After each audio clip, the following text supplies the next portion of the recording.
Hi బీగులు, తిన్నారా అందరూ? ఈ కర్రీ అయితే ఫైనల్ స్టేజ్కి వచ్చేసింది. ఫైనల్గా టమాటాలు అన్నీ కట్ చేసి కర్రీలో వేస్తున్నాను. ఈ కర్రీలో వేసిన తర్వాత మూత పెట్టేసినాక మంచిగా ఆవిరి అనేది బయటికి వెళ్ళకుండా చూసుకుంటే ఆ కర్రీ అనేది ఇంకా చాలా అంటే చాలా బాగుంటుంది. ఆ స్మెల్ అనేది బయటికి పోకుండా ఉండడం వల్ల కర్రీ టేస్ట్ అయితే ఇంకా ఇంకా సూపర్ ఉంటుంది. ఎప్పుడెప్పుడు తినాలా అని ఉంది.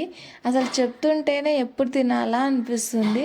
మరి మీకు ఎలా ఉందో ఏమో నాకైతే తెలియదు, కానీ కామెంట్ బాక్స్లో అయితే ఖచ్చితంగా కామెంట్ చేయండి.